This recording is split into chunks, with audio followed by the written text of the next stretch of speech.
राजद विधायक फतेह बहादुर सिंह का मां दुर्गा पर विवादित बयान राजनीतिक खेमे में हलचल मचा दिया है। राजद विधायक के मां दुर्गा पर विवादित बयान से राजनीतिक सरगर्मी तेज हो गई है। सनातन धर्म पर पहले रामचरितमानस पर सवाल उठ रहे थे, तो अब मां दुर्गा पर भी राजद के विधायक ने कई सवालिया निशान खड़े कर दिए हैं। विधायक ने कहा है कि हिंदू धर्म में कहा जाता है कि देवी दुर्गा की उत्पत्ति भगवान शिव ने किया था। दूसरी ओर उन्होंने दुर्गा को शिव की पत्नी भी बताया, तो क्या भगवान शिव ने अपनी बेटी से शादी कर लिया था? इस दौरान राजद के विधायक फतेह बहादुर सिंह ने मनुवादियों पर भी हमला बोला है। इतना ही नहीं, राजद विधायक ने मां दुर्गा पर विवादित टिप्पणी करते हुए कहा कि मां दुर्गा काल्पनिक है, इस पूजा पर खर्च फिजूल है। उन्होंने ब्राह्मणों पर सवाल खड़े करते हुए कहा कि महिषासुर यादव जाति के थे। वहीं राजद विधायक की इस टिप्पणी से राजनीतिक सरगर्मी तेज हो गई है। इसी बात भागलपुर के कांग्रेस विधायक अजीत शर्मा ने कड़ी टिप्पणी करते हुए कहा कि विधायक का काम है जनप्रतिनिधि बनकर समाज की सेवा करना, न कि धर्म के साथ खिलवाड़ करना। अगर उन्होंने देवी दुर्गा को गलत बताया है और इस पर किए गए खर्च को फिजूल खर्च बताया है, तो उसे तुरंत ऐसी टिप्पणी वापस लेनी चाहिए और हिंदू धर्म के साथ जो खिलवाड़ किया जा रहा है, सरेआम लोगों के बीच उन्हें माफी मांगनी चाहिए। सनातन धर्म का अपमान हिंदू धर्म के लोग कभी भी नहीं सहेंगे। देखिए, माँ दुर्गा के शक्ति के बिना हम हिंदू हैं। जैसे अल्लाह ताला को मानते हैं मुसलमान भाई, हम लोग मानते हैं माँ दुर्गा को, माँ काली को, माँ सरस्वती को, सबको। शंकर भगवान जो है बैजनाथ धाम, बासुकीनाथ, वैष्णव देवी, बहुत जगह है। अगर वो कह रहे हैं कि माँ दुर्गा काल्पनिक है, इससे दुर्भाग्यपूर्ण देश के लिए कुछ नहीं हो सकता। उनको पूरे देशवासियों से माफी मांगना चाहिए। माँ दुर्गा एक आस्था का पर्व है। माँ दुर्गा के आशीर्वाद के बिना कोई आगे नहीं बढ़ सकता। और आप अगर इस तरह की बात कर रहे हैं, ये बड़ा दुर्भाग्यपूर्ण है और आपको पूरे देश से माफी मांगना होगा, नहीं तो माँ दुर्गा आपको छोड़ेंगी नहीं। नहीं, बिल्कुल नहीं। विधायक को, जनता जब किसी विधायक या सांसद को चुनती है तो विकास के लिए, उनके कठिनाई को देखने के लिए। अब माँ दुर्गा के बारे में बोल रहे हो, कभी माँ काली के बारे में बोल दोगे, कभी शंकर भगवान के बारे में बोल दोगे, क्या मतलब है? आप विकास करो। जनता क्यों चुनी है आपको? अपने क्षेत्र का आप काम कीजिए। अब माँ दुर्गा के बारे में बोल रहे हो, यह बिल्कुल गलत है। आपको बता दें, किसी भी विधायक या सांसद का काम है जनता का विकास करना, जनता की कठिनाइयों को देखना। इसी के लिए जनता चुनती है। और अगर आप इस तरह की बात करोगे, जनता आपको अगले चुनाव में निश्चित तौर पर सबक सिखाएगी कि आप माँ दुर्गा के बारे में से बोल रहे हो। उनको पूरे देशवासियों से माफी मांगना चाहिए। नगर निगम भागलपुर के सभागार में अस्थायी समिति की बैठक हुई, जिसमें कई मुद्दों पर गहन चर्चा की गई और कई निर्णय भी लिए गए। हालांकि भागलपुर नगर आयुक्त उस बैठक में उपस्थित नहीं थे। उप नगर आयुक्त ने सभी बातों पर मेयर, उप मेयर एवं पार्षदों की बातों को ध्यान से सुना और कई बातों पर निर्णय भी लिया। अस्थायी समिति के सदस्यों की मुख्य मांगे थी कि शहर में प्राइवेट सफाई कर्मी काम कर रहे हैं, जो पूर्ण रूपेण असफल है। पूरा शहर कूड़े कचरे के अंबार में तब्दील हो गया है, उसे जल्द से जल्द हटाया जाए। वहीं दूसरी ओर अतिक्रमण अधिकारी शंकराचार्य उपाध्याय को अतिक्रमण अधिकारी के पद से हटाकर मोहम्मद हसन को अतिक्रमण पदाधिकारी बनाया जाए, जिससे शहर में अतिक्रमण सुगमता से हटाया जाएगा और शहर स्वच्छ और सुंदर दिखेगा। वहीं उपनगर आयुक्त ने सारी बिंदुओं को ध्यान से सुना और उस पर जल्द विचार करने की सहमति जताई। इस बैठक में उपनगर आयुक्त, मेयर, उप मेयर और अस्थायी समिति के कई सदस्य मौजूद थे। आज हमारा ये 4th स्टैंडिंग कमेटी की मीटिंग है और इसमें मेन मुद्दा सफाई एजेंसी को कार्य से हटाना है, क्योंकि उसका जो कार्यशैली है वो बिल्कुल ही गलत है। वो NIT के तहत कुछ भी काम नहीं कर पा रहे हैं। हमारे शहरवासी इससे संतुष्ट नहीं हैं। हमारे सारे सम्मानित पार्षदगण इससे संतुष्ट नहीं हैं। तो ये मुद्दा ही सफाई एजेंसी को हटाने के लिए ही ये सशक्त अस्थायी समिति को लाया भी गया है और इसका मेन जो एजेंडा है उनको उनके कार्यभार से विमुक्त करना है। दोनों एजेंसी को, 2 एजेंसी साइन एंड स्टैंडर्ड और CBS प्राइवेट लिमिटेड, दोनों एजेंसी को सर्वसम्मति से पारित हो गया है कि उसको उनके कार्यभार से विमुक्त किया। अभी आपने देखा होगा दशहरा पूजा में हमारे निगम प्रशासन ने कैसी व्यवस्था की। सारे शहरवासी खुश थे। सब लोगों ने बोला कि नहीं, बहुत अच्छा कार्य हुआ है। तो ये दर्शाता है कि निगम प्रशासन जब कार्य को अपने हाथ में लेगी तो वो बेहतर ढंग से करा पाएगी बनिस्पत की जो एजेंसी काम कर रही है। तो ये प्रूव करता है कि वो सही से काम नहीं कर पाएगी और उसे उसके कार्य से निरस्त किया जाए। समिति की बैठक काफ़ी गहमा-गहमी रहा। हर एक मुद्दे पर विस्तृत रूप से हम लोग चर्चा किए और उप नगर आयुक्त से इस पर विस्तार से निर्णय भी पूछे। जहाँ तक आज का बैठक का प्रमुख मुद्दा था कि अतिक्रमण पदाधिकारी जो है आपके शंकराचार्य, उनके कार्यशैली से सारे अस्थाई समिति के सदस्य नाखुश थे और उनके कार्यशैली से शहर अतिक्रमण मुक्त होने की संभावना दिख नहीं रहा था। इसलिए हम लोग ने मांग किया कि शंकराचार्य को हटाते हुए हसन जी को अतिक्रमण पदाधिकारी बनाया जाए, जिससे पूरा शहर में अतिक्रमण मुक्त होने में बहुत बड़ा काम होगा, या हम लोगों को विश्वास है। दूसरा मांग था हम लोगों का कि डिप्टी मेयर तक को जो सरकार के द्वारा जो सारी सुविधा से वंचित किया गया है, सदन यह मांग किया कि वह भी चुनाव जनता के द्वारा जीत के आए हैं, उनको नगर निगम के आंतरिक संसाधन से सुविधा दी जाए, और सर्वसम्मति से सदन ने इस प्रस्ताव को माना। सफाई एजेंसी के बारे में सभी अस्थाई समिति ने एक ही एजेंडा दिया था कि आउटसोर्सिंग को अविलंब हटाया जाए, और अस्थाई समिति ने आउटसोर्सिंग कंपनी को हटाने का निर्णय ले लिया है। अब कंपनी आउटसोर्सिंग का काम नहीं करेगा, नगर निगम करेगा। बच्चा जब जन्म लेता है तो कई बार बच्चा तुरंत नहीं रोता है, रोने में देर हो जाता है। ऐसे में बच्चा क्षतिग्रस्त हो जाता है और उसके बचने की संभावना कम हो जाती है, और यदि बचा तो भविष्य में उसमें विकलांगता की समस्या आती है, जिसे सीपी कहते हैं, जिसका कोई माकूल इलाज नहीं है और ज़िंदगी भर बच्चा विकलांगता से जूझ सकता है। ऐसे में पूरे संसार में कूलिंग थेरेपी का सहारा लिया जाता है। जन्म से ठीक 6 घंटा के अंदर यदि उसको कूलिंग थेरेपी दिया जाए तो उससे उसका सीपी की समस्या कम होती है और बचने की भी संभावना बढ़ती है। पहली बार बिहार झारखंड में आपके शहर के स्नेह नवजात शिशु बाल सेवा केंद्र में यह मशीन उपलब्ध है। कभी भी ऐसी बात हो कि बच्चा रोने में विलम्ब हो गया तो आप स्नेह नवजात शिशु बाल सेवा केंद्र में जरूर संपर्क करें।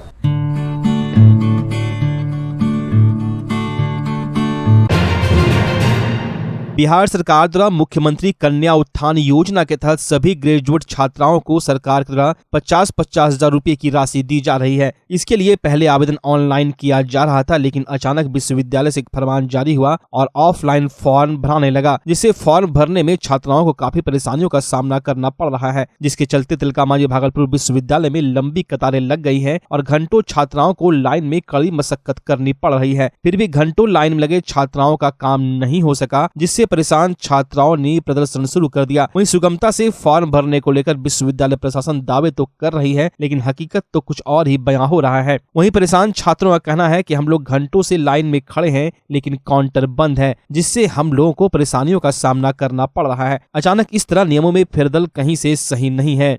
कभी टीएनबी बोलता है, कभी यूनिवर्सिटी बोलता है। ये सारा काम अपने अपने कॉलेज में होना चाहिए। कन्या उत्थान योजना मुख्यमंत्री द्वारा जो 50,000 दिया जाने वाला है, उसका फॉर्म भराया जा रहा है। ये पहले ऑनलाइन होता था, अब ऑफलाइन कर दिया गया है। हाँ, बिल्कुल हो रहा है। सारे कॉलेज के स्टूडेंट यूनिवर्सिटी आगे कर रहे हैं। यहाँ कोई नियम पालन नहीं हो रहा है, इस तरह से दिक्कत हो रहा है हम लोग को। अभी आप लोग का काम हुआ? नहीं हुआ है अभी तक। कितने देर से? बहुत देर से, 1-2 घंटा पहले से है। परेशानी कर रहे हैं बहुत। कौन कॉलेज के? SSB college Kahalgaon. क्या नाम बोल? तनुजा कुमारी।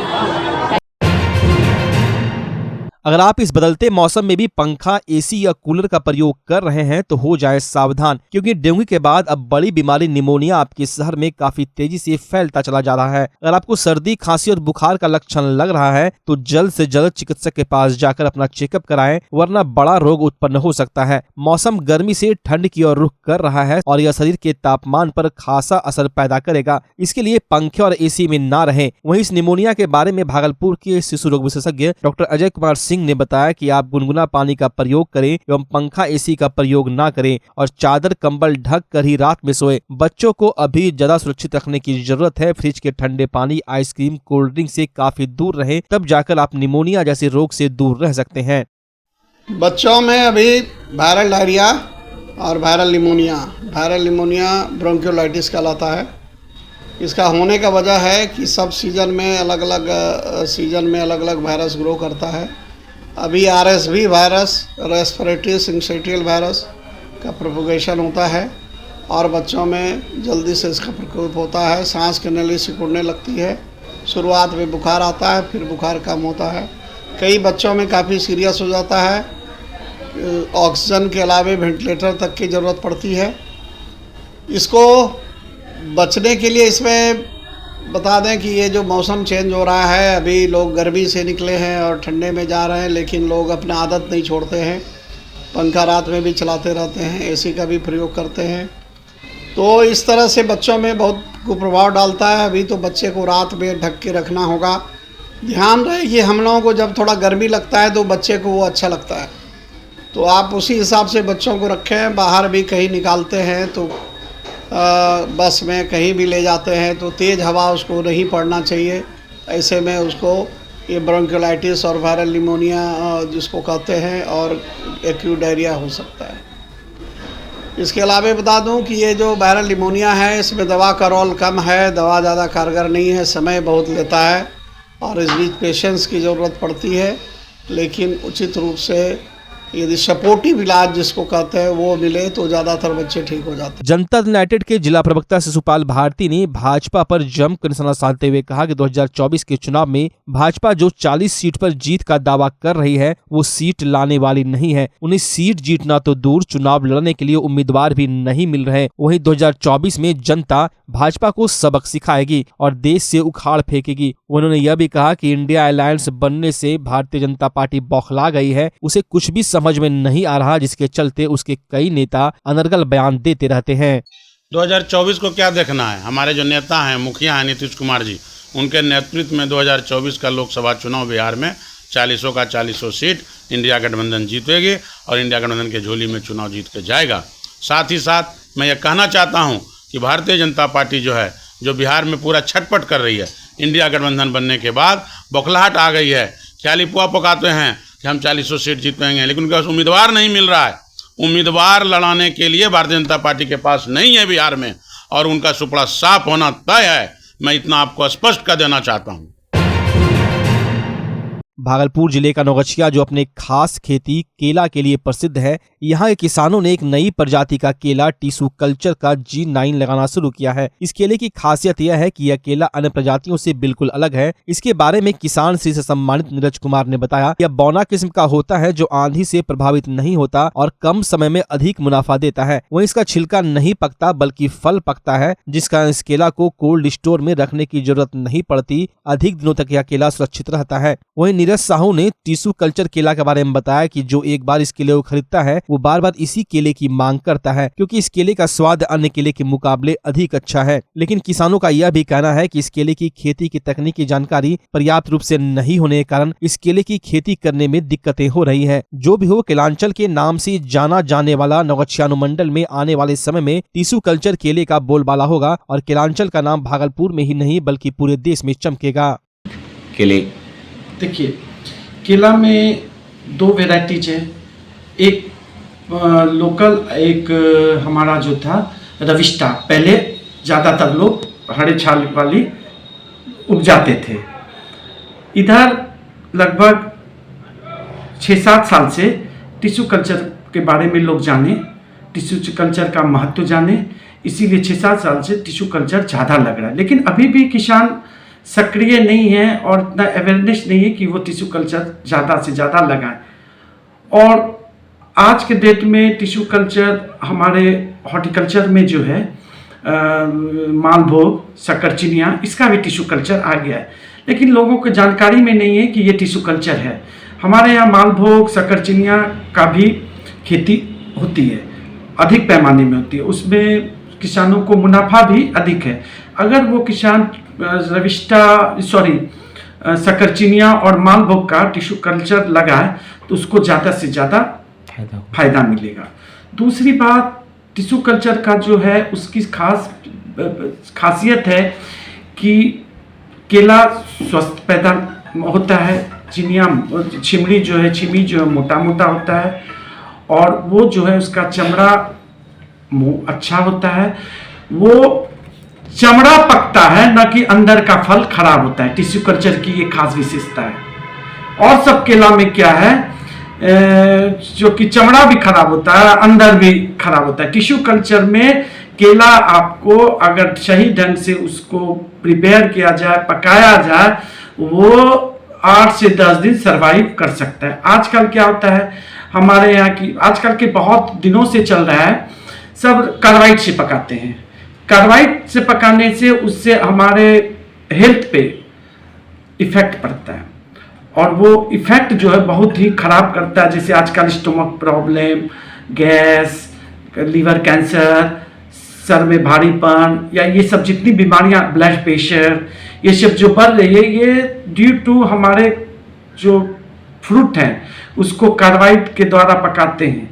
और हम तो जान रहे हैं कि चलो हम फ्रूट खाते हैं, लेकिन वो कैसे प्रोसेस में आता है, तो वो गलत प्रोसेस में आने के कारण वो हमारे लिए फायदेमंद नहीं है, जहां तक कि नुकसान है। तो हमने सोचा कि चलो आप बड़े बड़े टाउन में जाते होंगे, बॉम्बे, दिल्ली या अदर जहां भी यूपी वगैरह में, तो वहां आपने देखा होगा कि छीमी मोटा मोटा पीला, वो क्या है कि प्राकृतिक द्वारा, रेपेनिंग चैम्बर के द्वारा ये सब फ्रूट को पकाया जाता है, जो कि ये हेल्थ के लिए हार्मफुल नहीं है। तो अभी 2 साल पहले मैंने कोल्ड स्टोरेज डाला है, क्वालिटी क्वांटिटी हर तरह से आलू का अच्छा निकलता है। तो इस साल हम किसानों के लिए रेपेनिंग चैम्बर बना रहे हैं, जो कि पहला रहेगा भागलपुर, खगड़िया, ये सब 5-6 डिस्ट्रिक्ट में। और वो जो है किसानों को केला यहाँ नेचुरली तरीके से पकेगा और बाजार में एक स्वस्थ फ्रूट नेचुरल गैस के द्वारा पका हुआ उपलब्ध होगा, जो कि हर खाने वाले, हर उपभोक्ता के लिए ये अच्छी चीज होगी, जो कि हेल्थ हमेशा बना रहेगा। ठीक है, थैंक यू सर। क्या फायदा है टिश्यू कल्चर केला लगाने से? टिश्यू केला लगाने से महंगा बिकता है, घर बड़े बढ़िया होता है। और क्या बोले? उस केला के मुकाबले इस केला में अंतर क्या है? अंतर बहुत है। क्या? ये 200 के 250 के एवरेज होता है। खराब नहीं होता है? कितना देर कोल्ड स्टोर में रखे बिना? खराब नहीं होता है। क्यों नहीं होता है खराब? ये टिश्यू तरीके से कोई खराब हुआ परिचय। भागलपुर के नाथनगर के गोलदारपट्टी रामलीला समिति के तत्वाधान में चल रही रामलीला का समापन आज भरत मिलाप व श्री राम के राज्याभिषेक के बाद रामलीला उत्सव संपन्न हो गया। इससे पूर्व निकाली गई शोभा यात्रा में भगवान राम, सीता, लक्ष्मण, हनुमान आदि का नगर भ्रमण कराया गया। इस कार्यक्रम को देखने के लिए दूर दराज से सैकड़ों की संख्या में लोग उपस्थित थे। वहीं शोभा यात्रा के दौरान राम, सीता, लक्ष्मण, भरत और शत्रुघ्न के ऊपर पुष्प वर्षा कर सबों का भव्य स्वागत किया गया। उसके बाद फूल माला, आरती व तिलक लगाकर उनका अभिनंदन किया गया। यह शोभा यात्रा गोलदारपट्टी से निकलकर नाथनगर के टमटम चौक तक लाया गया। इस दौरान उपस्थित सैकड़ों श्रद्धालुओं ने श्री राम के जयकार लगाए। भरत मिलाप के लिए आयोजन समिति के द्वारा मनस्कामना नाथ चौक पर बनाए गए मंच पर रामलीला मंडली के कलाकारों ने मनमोहक मंचन किया। गौरतलब हो कि भरत मिलाप हिंदुओं का एक प्रमुख उत्सव है। यह उत्सव विजयादशमी के अगले दिन अर्थात अष्टमी शुक्ल एकादशी को मनाया जाता है। इस दिन भगवान श्री राम 14 वर्ष के वनवास के बाद अयोध्या वापस आकर अपने छोटे भाई भरत से गले मिलते हैं। इस कार्यक्रम के दौरान पुलिस प्रशासन के द्वारा सुरक्षा के पुख्ता इंतजाम थे। 1846 से होता आ रहा है, लगातार होता रहा है, सब दिन होता रहेगा। बस यही है हमारा कार्यक्रम, आज सब दिन होता रहेगा। भव्य प्रोग्राम होता है, वो आप भी देख रहे हैं, हम भी देख रहे हैं। ऐसा प्रोग्राम हमको नहीं लगता है पूरे भागलपुर जिला में कहीं हो रहा है। इसमें क्या रामलीला कमेटी के द्वारा राम और लक्ष्मण एक साथ आते हैं, माँ सीता आती है, एक तरफ से भरत और शत्रुघ्न आते हैं और यहाँ पर भरत मिलाप का प्रोग्राम हर साल 1846 से होता आ रहा है और आज तक हो रहा है। इसमें क्या नगर भ्रमण किया जाता है? द्वारा होता है ये भरत मिलाप का प्रोग्राम मनस्कामना चौक समाज के द्वारा होता है। भागलपुर के जवाहरलाल नेहरू चिकित्सा महाविद्यालय अस्पताल के सफाई कर्मी जन क्रांति परिषद भागलपुर इकाई द्वारा अपनी मांगों को लेकर मोर्चा खोल दिया गया है। सभी सफाई कर्मियों ने अस्पताल अधीक्षक के कार्यालय के पास अपनी मांगों को लेकर जोरदार नारेबाजी करते हुए अपने हक की लड़ाई करते दिख रहे हैं। सफाई कर्मियों का कहना है कि हम लोग विगत 2006 से लगातार सफाई का कार्य करते आ रहे हैं। चाहे किसी भी तरह की आपदा हो, उसमें हम लोग अपनी जान को जोखिम में डालकर अस्पताल की सफाई का कार्य करते चले आ रहे हैं। अब अचानक नया फरमान जारी होता है, प्राइवेट कंपनी को मायागंज अस्पताल की सफाई करने का जिम्मा दे दिया जाता है, जिससे अब हम लोगों के वेतन में भी कटौती की जा रही है और कई सफाई कर्मियों को कार्य से भी निकाला जा रहा है। इसका हम लोग पुरजोर विरोध करते हैं। हम लोग अस्पताल के अधीक्षक से अपनी मांगों को लेकर वार्ता करने आए हैं। वहीं उन लोगों ने बताया कि हम लोग अपनी मांगों को लेकर नगर आयुक्त और जिलाधिकारी से भी मिलेंगे। जब तक हमारी मांगे पूरी नहीं होगी तब तक हम लोग चुप नहीं बैठने वाले। भागलपुर के कचहरी कैंपस स्थित जिला प्रशासन का बुलडोजर अवैध रूप से बने कई दुकानों पर चला और कई दुकानों को ध्वस्त कर दिया। वहीं श्रम प्रवर्तन पदाधिकारी जगदीशपुर ने बताया कि यह जिला प्रशासन एवं नगर निगम प्रशासन की ओर से आदेश पारित हुआ था। इस अतिक्रमण को हटाने के क्रम में अतिक्रमण पदाधिकारी के साथ साथ दर्जनों पुलिस बल मौजूद थे। जिला प्रशासन के निर्देश पे जिला उपभोक्ता कार्यालय के दुकान के चारों तरफ जो अतिक्रमण हुआ उसको हटाया गया। कुल कितने दुकानें हटाई गई? लगभग हमको लगता है 10।